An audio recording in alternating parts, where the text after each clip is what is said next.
فلیقاتل فی سبیل اللہ، سو چاہیے کہ لڑیں اللہ کی راہ میں،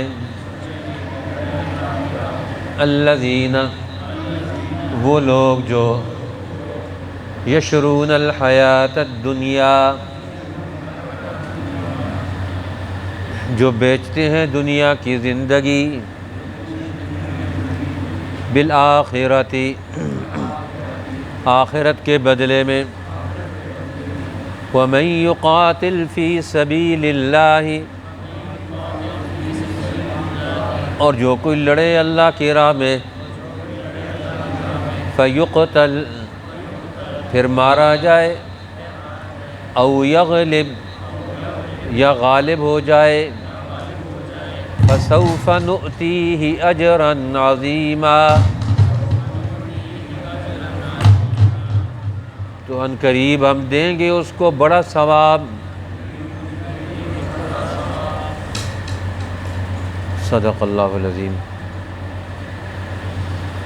اللہ جل شانہ نے ان آیات میں مسلمان جماعت کی ذمہ داریوں کو بیان فرمایا ہے کہ دنیا میں اللہ پر ایمان لانے والے، قرآن حکیم کے علم پر یقین رکھنے والے، اس علم کی بصیرت اور سمجھ رکھنے والے لوگ، وہ دنیا میں عملی کردار ادا کریں گے۔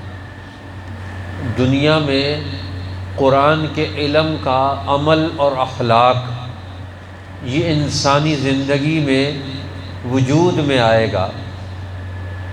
یہ خالی خولی نعرے نہیں لگائیں گے، یہ خالی خولی زندگی کے خیالی بنیادوں پر یہ دنیا میں مجلسیں نہیں گرم کریں گے، بلکہ یہ زندگی کے عملی تقاضے پورے کریں گے۔ اور زندگی کے عملی تقاضے پورے کرنے کے لیے یہ زندگی کی ہر چیز کو بلند مقصد کے لیے قربان کرنے کے لیے تیار ہوں گے۔ یہ اللہ کی رضا حاصل کرنے کے لیے ہر قربانی دیں گے۔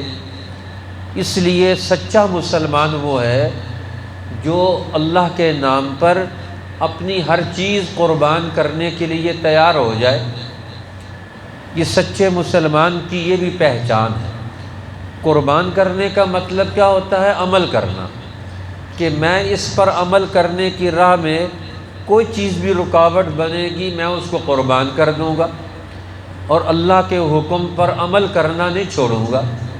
یہ ایک بنیاد ہے۔ اس لیے اللہ تعالیٰ نے منافقین کا حال بیان فرمایا کہ منافقین کیا کرتے ہیں؟ جب عمل کی بات آتی ہے، قرآن کو عمل میں لانے کے لیے کردار ادا کرنے کی ضرورت اور بات پیش آتی ہے، تو اس وقت وہاں سے کھسک جاتے ہیں، وہاں سے ہٹ جاتے ہیں، وہاں سے نکلنے کی، پتلی گلی سے نکلنے کی کوشش کرتے ہیں۔ اس لیے اللہ تعالیٰ نے فرمایا اس آیت کریمہ میں، فَلْيُقَاتِلْ فِي سَبِيلِ اللَّهِ، سو چاہیے کہ لڑیں اللہ کی راہ میں۔ کون لڑیں؟ الذین یشرون الحیات الدنیا بالآخرہ، جنہوں نے دنیا کی زندگی کو آخرت کے بدلے میں بیچ دیا، آخرت کو خرید لیا اور دنیا کو انہوں نے بیچ دیا۔ ان کا مقصود کیا ہے؟ آخرت۔ ان کا مقصود آخرت کی ترقی ہے، اور اس کے لیے وہ ہر قربانی دینے کے لیے تیار ہے، دشمنوں کے مقابلے میں لڑنے کے لیے تیار ہے، اپنی جان ہاتھ پر رکھ کر میدان میں اترنے کے لیے تیار ہے۔ تو اللہ کی راہ میں لڑنا۔ اب فی سبیل اللہ یہ قرآن کی اصطلاح ہے۔ قرآن کہتا ہے جو کام بھی کرو فی سبیل اللہ کرو، اللہ کی راہ میں کرو۔ تو اللہ کی راہ کیا ہے؟ اس لیے ہمارے مفسرین، ہمارے محدثین، ہمارے فقہاء، ہمارے اولیاء اللہ، یہ سارے اس بات پر متفق ہیں، جس کا تذکرہ کیا شیخ الحدیث مولانا محمد زکریہ صاحب رحمۃ اللہ علیہ نے۔ موطا امام مالک کی شرح لکھی انہوں نے عربی زبان میں، اوجز المسالک، اس میں سبیل اللہ کی تشریح کی ہے انہوں نے۔ کہ سبیل اللہ کسے کہتے ہیں؟ وہ فرماتے ہیں سبیل اللہ سے مراد ہر وہ عمل ہے جس کا فائدہ کل انسانیت کو ہو، اور نیکی کے جتنے کام ہیں وہ سب کے سب فی سبیل اللہ میں شامل ہے۔ جمیع اعمال البر ہی سبیل اللہ، نیکی کے جتنے کام ہیں جن سے مخلوق کی بھلائی، اللہ کے مخلوق کا نفع پیدا ہو، وہ سب کے سب فی سبیل اللہ میں شامل ہیں۔ کہ اللہ کی راہ میں لڑو یعنی اللہ کی مخلوق کو فائدہ پہنچاؤ، اور اللہ کی مخلوق کو نقصان پہنچانے والی جو قوتیں ہیں اللہ کی راہ میں نکل کر ان کا ہاتھ پکڑو، ان کی طاقت کو کمزور کرو، اور نیکی کی طاقت کو اور زیادہ طاقتور بناؤ، تاکہ شیطان کی قوت، بدی کی قوت، ظلم کی قوت یہ نیکی کے مقابلے میں نہ کھڑی ہو سکے۔ فَلْيُقَاتِلْ، یہ چاہیے کہ لڑیں وہ کون؟ جو اللہ پر ایمان رکھتے ہیں، جو نبی کی دعوت پر ایمان اور محبت کا دعویٰ رکھتے ہیں۔ اور ان کی نشانی کیا ہے؟ وہ آخرت کی زندگی کو خرید چکے ہیں، دنیا کو وہ بیچ چکے ہیں، دنیا کا انہوں نے سودا کر لیا، آخرت کو خرید لیا۔ نبی اکرم صلی اللہ علیہ وسلم کے پاس ایک صحابی آئے، آ کر عرض کرنے لگے یا رسول اللہ، یہ میرا پڑوسی ہمارے ساتھ بہت زیادتی کرتا ہے، اس کے گھر میں کھجور لگی ہوئی ہے، درخت لگا ہوا ہے، اور اس کی شاخیں ہمارے گھر میں آئی ہوئی ہیں، اس کی شاخیں ہمارے گھر میں آئی ہوئی ہیں۔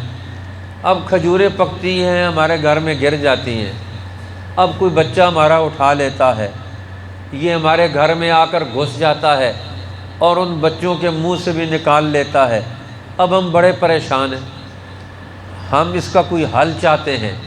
درخت تو اسی کا ہے، لیکن درخت اگ کر شاخیں آگے بڑھ کر ہمارے گھر میں پہنچ گئی ہیں، اب ہم پریشان ہیں، مسئلہ حل کریں۔ تو آپ صلی اللہ علیہ وسلم نے اسے بلایا اور فرمایا اللہ کے بندے، تو اپنے پڑوسی کے لیے سہولت اور نرمی پیدا کر، خیر والا معاملہ کر، کچھ کھجوریں تیری ادھر گر جاتی ہیں تو کوئی حرج نہیں۔ وہ نہ مانا، پھر فرمایا اچھا تو یہ درخت ہمیں دے دے، تجھے اس کے بدلے میں جنت میں تجھے درخت کا وعدہ دیتا ہوں، جنت میں درخت کا وعدہ تجھے دیتا ہوں، اللہ تجھے جنت میں درخت عطا کرے گا۔ اس نے کہا مجھے یہ سودا قبول نہیں، منافق تھا، جنت کے درخت کو میں کیا کروں گا۔ آج مسلمان جو ہوتا ہے وہ آخرت کو کبھی نظر انداز نہیں کرتا۔ اب وہاں بیٹھے ہوئے ایک صحابی حضرت ابو دحدہ رضی اللہ تعالیٰ عنہ، وہ اٹھ کے چلا گیا تو وہ پیچھے بیٹھ گیا رسول اللہ کے پاس، یا رسول اللہ یہ جنت میں درخت کا وعدہ اسی کے ساتھ ہے یا جو بھی یہ کام کر لے اس کو ملے گا؟ تو آپ نے فرمایا اس کے ساتھ نہیں ہے، جو بھی یہ درخت خرید کر دے دے اس کے ساتھ یہی وعدہ ہے۔ اب وہ اٹھے تو کہا یا رسول اللہ آپ اپنے وعدے پر پکے؟ انہوں نے کہا بالکل پکا۔ وہ گئے، جا کر اس منافق کو کہا کہ یہ درخت مجھے دے دے۔ انہوں نے کہا تمہارا دماغ ٹھیک ہے، تجھے دے دوں؟ کیوں دے دوں؟ اس نے کہا کتنے دے گا، کتنے تو اس کی قیمت لے گا؟ اس نے کہا کہ وہ جو اپنے تیرا باغ ہے سب سے بڑا باغ، وہ باغ قیمت میں دیتا ہے؟ انہوں نے کہا بالکل دینے کے لیے تیار ہوں۔ کئی سو کھجور کے درخت لگے ہوئے، لہلہاتا ہوا درخت، پورا کھجور کا باغ، وہ دے کر ایک کھجور اس سے خریدی، اور خرید کر آ کر رسول اللہ کو عرض کی یا رسول اللہ یہ درخت میں نے خرید کر آپ کو دے دیا ہے۔ اور فرمایا قیمت کیا دے دی؟ فرمایا وہ میں نے اپنا پورا باغ دے دیا۔ اور گھر جا کر باغ کے باہر کھڑے ہو کر بیوی کو کہا کہ یہ باغ میں نے اللہ کے نام پر دے دیا، اب بچوں کو سامان کو اٹھا کر باہر آ جا، اب یہ باغ ہمارا نہیں۔ بیوی نے بھی آگے سے کچھ نہیں کہا، اس نے کہا بہت خوب سودا کیا ہے تو نے، کہ تو نے اس باغ کے بدلے میں جنت میں درخت خرید لیا۔ تو رسول اللہ صلی اللہ علیہ وسلم نے ارشاد فرمایا، ابو دہدہ تیرے جنت کے درخت کو، جنت کے پورے باغ کو میں یہاں بیٹھے ہوئے دیکھ رہا ہوں، اللہ نے تجھے عطا کر دیا، اس کا تجھے مالک بنا دیا۔ اس لیے فرمایا جو اللہ کی راہ میں وہ لڑے گا جس نے اپنی دنیا کو بیچ دیا ہو، آخرت کو خرید لیا ہو۔ آج ہم دنیا کو خرید رہے ہیں، خرید کے جمع کر کے دنیا کو، آخری وقت آتا ہے دنیا کو چھوڑ کے چلے جاتے ہیں۔ اس نے تو ادھر ہی رہنا ہے، اس نے تو ساتھ نہیں جانا۔ فرمایا وَمَن يُقَاتِلْ فِي سَبِيلِ اللَّهِ، اب جو اللہ کی راہ میں لڑے گا، آخرت کو ترجیح دے گا، اللہ کی محبت کو ترجیح دے گا، دنیا کے مال کو اور دنیا کی چیزوں کو اپنے دل و دماغ پر حاوی نہیں ہونے دے گا، فَيُقْتَلْ، یا تو اللہ کی راہ میں لڑتے لڑتے مارا جائے، شہید ہو جائے، او یغلب، یا یہ غالب ہو جائے۔ قرآن ایمان والی جماعت کے لیے دو حالتیں بیان کرتا ہے، یا تو یہ لڑ کے مر جائے، شہید ہو جائیں، اور اگر زندہ بچیں، او یغلب، یہ غالب ہو کر رہیں۔ یہ تیسرا مرتبہ کوئی بھی نہیں ہے، شہید بھی نہ ہو اور غالب بھی نہ ہو اور ذلیل ہو کر دنیا میں زندہ رہیں، یہ تیسرا مرتبہ کوئی بھی نہیں ہے۔ مسلمان کی دو ہی شانیں ہیں، یا تو اللہ کے نام پر قربانی دے دے گا، اپنی بھی اور اپنی جان کے بھی، اور یا قربانی دے کر دنیا میں غالب ہو جائے گا، دشمن کو مغلوب کر دے گا۔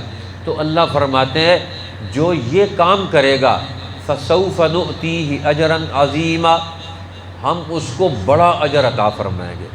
ایک صحابی حضرت انس کے چچا نظرت، وہ احد کے میدان میں کھجوریں کھا رہے تھے اور جنگ بھی جاری تھی، تو انہوں نے کھجوروں کو پھینکا اور پھینک کر کہنے لگے مجھے احد کے دامن سے جنت کی خوشبو آ رہی ہے، احد کا دامن سے جنت کی خوشبو آ رہی ہے۔ کھجوروں کو پھینکا اور میدان جنگ میں گھس گئے، کسی چیز کی پرواہ نہیں۔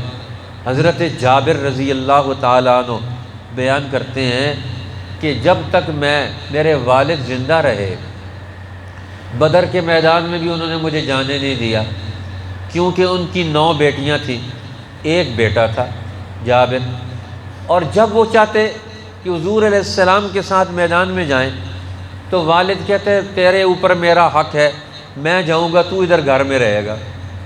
کہتے میں باپ کی بات ماننے پر مجبور تھا۔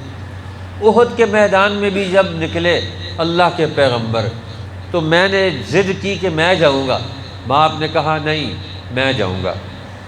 اس لیے کہتے ہیں میں پھر رک گیا باپ کی عظمت کی وجہ سے کہ میرا باپ، میرا والد میدان جنگ میں جانا چاہتا ہے، کہتے ہو سکتا ہے اس جنگ میں میں شہید ہو جاؤں، تو مجھے جانے دے۔ بیٹے نے کہا اچھی بات ہے، اب احد کے میدان میں گئے اور شہید ہو گئے۔ واپس حضرت جابر، ابھی ان کی شادی بھی نہیں ہوئی تھی، 9 بیٹیاں چھوڑ کر گئے۔ رسول اللہ صلی اللہ علیہ وسلم نے دیکھا، ان سے پوچھا جابر سے جنگ احد کے بعد کہ تم نے شادی کر لی؟ انہوں نے کہا ہاں یا رسول اللہ شادی کر لی۔ انہوں نے کہا کیسی شادی کی؟ انہوں نے کہا ایک بیوہ سے شادی کر لی۔ انہوں نے فرمایا ایک جوان عورت سے، کماری عورت سے کیوں نہیں شادی کی؟ میں یا رسول اللہ میری 9 بہنیں ہیں، وہ بھی چھوٹی چھوٹی بچیاں ہیں، میں ایک اور بچی لے آتا تو ان کو کون سنبھالے گا، اس لیے میں نے شادی کی۔ اب باپ 9 بیٹیاں چھوڑ کر گیا، اور اس کے لیے رسول اللہ صلی اللہ علیہ وسلم نے حضرت جابر کا تعاون بھی کیا تاکہ ان کی زندگی کے معاملات چلتے رہیں۔ ایک سفر میں رسول اللہ نے فرمایا جابر اونٹ بیچتے ہو؟ انہوں نے کہا یا رسول اللہ بیچتا ہوں۔ کتنی قیمت ہے؟ جتنی قیمت آپ لگائے۔ آپ نے فرمایا اتنی قیمت پر اونٹ ہمارا ہو گیا۔ اب فرمایا اونٹ تو ہمارا ہے اور مدینہ تک تم اس پر سوار ہو کر جا سکتے ہو۔ اب مدینہ پہنچے، یا رسول اللہ مدینہ میں پہنچے ہیں، یہ اپنا اونٹ لے لیں۔ فرمایا قیمت بھی تمہاری، اونٹ بھی تمہارا لے جاؤ۔ اب یہ ان کو اپنے پاؤں پر کھڑا کرنے کے لیے اونٹ بھی ان سے لیا اور واپس بھی کر دیا، کیونکہ اس کے باپ نے احد کے میدان میں جنگ میں شہادت پیش کی تھی۔ قربانی دی تھی، قربانی دینے والے لوگوں کو کیسے بلایا جا سکتا ہے؟ ایک عورت آئی، آ کر کہنے لگی یا رسول اللہ میرا بیٹا میدان جنگ میں مارا گیا، اب میں پریشان ہوں۔ فرمایا کیوں پریشان؟ فرمایا پریشان اس بات کیوں کہ اس کا مستقبل کیا ہے، اس کا آنے والا دور کیا ہے؟ اگر وہ جنت میں ہے تو میں خوش ہو جاؤں، اور اگر کوئی اس کا دوسرا حال ہے تو میں اس پر افسوس کروں، اس پر روں۔ تو آپ نے فرمایا تیرا بیٹا جنت کے باغوں میں گھوم پھر رہا ہے، تجھے بشارت دیتا ہوں کہ تیرا بیٹا میدان جنگ میں شہید ہو کر قربانی دے کر وہ اللہ کی راہ میں وہ ایسا قربانی کا منظر پیش کیا کہ اب وہ اللہ کی راہ میں جان دے کر مستقبل میں اللہ کی نعمتوں سے استفادہ کر رہا ہے۔ لیکن نیتیں بدل جائیں، نیت اور ہو فساد کی، مال کی، تو وہ لوگ بھی ہوتے۔ رسول اللہ نے فرمایا ایک میں جنگ کے اندر ایک آدمی بڑا زور شور سے جنگ کر رہا ہے، تو آپ نے فرمایا یہ آدمی جہنم میں جائے گا۔ اب صحابہ حیران، یہ آدمی تو میدان جنگ میں قربانیاں دے رہا ہے، جنگ کر رہا ہے، دشمن پر حملہ آور ہے، تو یہ کیوں جائے گا، جہنم میں کیوں جائے گا؟ اب دیکھا کہ انہوں نے میدان جنگ میں اسے زخم لگا، اور زخم لگ کر اس زخم کو وہ برداشت نہ کر سکا، اور جب زخم کو برداشت نہ کیا تو اس نے اپنا خنجر نیچے رکھ کر اپنے پیٹ کے اوپر ڈال کر اپنی موت خود پیدا کر لی، خودکشی کر لی۔ کیونکہ جب رسول اللہ نے فرمایا کہ جہنم میں ہے تو لوگ اس کی ٹو میں لگ گئے کہ یہ کون سا ایسا عمل کرے گا جس عمل کی وجہ سے اس کا جہاد جیسا عمل بھی وہ ختم ہو جائے گا۔ اس لیے دنیا میں اللہ کی راہ میں کردار ادا کرنا، دین کو غالب کرنا، نفع عام کے لیے کردار ادا کرنا، یہ اجر عظیم کا سبب بنتا ہے۔ انسان کا اجر ختم نہیں ہوتا، اللہ جل شانہ اس کو بڑا عظیم اجر عطا فرماتے ہیں، بڑا ثواب عطا فرماتے ہیں۔ اس لیے کہ ایک مجاہد جو دین کو غالب کرتا ہے سیاسی طور پر، معاشی اعتبار سے، قانونی اعتبار سے، دین کا معاشرہ قائم کرنے کے لیے وہ قربانی دیتا ہے، تو اس کی وجہ سے سینکڑوں نہیں، ہزاروں نہیں، لاکھوں انسان نیک اعمال کرتے ہیں۔ جب ان کو اطمینان ملتا ہے، سکون ملتا ہے، تو پوری قوم کے نیک اعمال انفرادی طور پر کرنے والے جتنے لوگ ہیں ان سب کے اعمال کا اجر و ثواب قربانی دینے والے لوگوں کو بھی ملتا ہے، جن کی وجہ سے یہ پورا معاشرہ کھڑا ہوتا ہے۔ اس لیے یہ بڑی ذمہ داری کا کام ہے۔ تو قرآن نے کہا ہے کہ اللہ کی راہ میں نکل کر دین حق کے غلبے کے لیے بھرپور کردار وہ ادا کریں گے جنہوں نے دنیا کو بیچ دیا، آخرت کو خرید لیا، اور اللہ کی راہ میں شہید ہونے کے لیے تیار ہیں یا دنیا میں غالب ہونے کے لیے تیار ہیں۔ ابو سفیان کے ایک بیٹے، حضرت عمرو بن العاص کے ایک بیٹے عبداللہ ابن عمرو بن العاص کے بھائی ایک میدان جنگ میں اس طرح شہید ہوئے کہ ان کا وجود ہی نہیں مل رہا تھا کہ کیسے پتہ چلے کہاں گئے۔ حضرت عمرو بن العاص رضی اللہ تعالیٰ عنہ غالباً یہ عراق یا شام کے محاذ میں سے تھے، انہوں نے فرمایا مجھے اس محاذ پر لے کے جاؤ۔ وہاں گئے تو ایک ایسی تنگ وادی کے ایک ایسے موڑ پر جہاں گھمسان کی جنگ ہوئی تھی، ان کا بیٹا وہاں گھوڑے کے پاؤں کے نیچے اس طرح زمین کے ساتھ مل گیا تھا، پورا وجود اس کا زمین بن گیا تھا۔ جا کر انہوں نے وہاں سے زمین کھود کر اس کے جسم کو نکالا، اس کو نکال کر، اور میں یہ ہے وہ لوگ جنہوں نے قربانیاں دی۔ اسی لیے حدیث میں آتا ہے جب شہید اللہ کی راہ میں جان دیتا ہے تو اس کو کوئی تکلیف نہیں ہوتی، اتنی تکلیف ہوتی ہے جتنا اس کو کانٹا چبھ جائے یا چیمٹی کاٹ لے، جتنا اس کو تکلیف ہوتی ہے اتنا ہی اللہ کی راہ میں جان دینے والے کو تکلیف ہوتی ہے۔ ظاہر میں دیکھنے والے سمجھتے ہیں پتہ نہیں اس کو کتنی تکلیف ہوگی، لیکن جس خوشی سے، جس رضا سے اللہ کے سامنے اپنے آپ کو وہ پیش کرتا ہے، اللہ دنیا کی تکلیفیں بھی اس سے ہٹا دیتے ہیں اور آخرت کے انعامات کے دروازے اس پر کھل جاتے ہیں۔ اللہ جل شانہ ہمیں دین حق کے غلبے کے لیے جو رسول اللہ، صحابہ کرام اہل بیت امت کے عظیم لوگوں کا بڑا کردار ہے۔ اللہ ہمیں اس کردار کے صدقے میں پوری دنیا میں پھر سے دین کا پورا عمل نصیب فرما دے، تاکہ ہم ہر قسم کی پریشانیوں سے، گمراہیوں سے اور گناہوں سے نکل کر حق کے راستے پر دوبارہ واپس آ جائیں۔ فَلْيُقَاتِلْ فِي سَبِيلِ اللَّهِ الَّذِينَ يَشْرُونَ الْحَيَاةَ الدُّنْيَا بِالْآخِرَةِ، سو چاہیے کہ لڑیں اللہ کی راہ میں وہ لوگ جو بیچتے ہیں دنیا کی زندگی کو آخرت کے بدلے میں۔ وَمَن يُقَاتِلْ فِي سَبِيلِ اللَّهِ، اور جو کوئی لڑے اللہ کی راہ میں، فَيُقْتَلْ أَوْ يَغْلِبْ، پھر مارا جائے یا غالب ہو جائے، فَسَوْفَ نُؤْتِيهِ أَجْرًا عَظِيمًا، سو ان قریب دیں گے ہم اس کو بڑا ثواب۔ صدق اللہ العظیم۔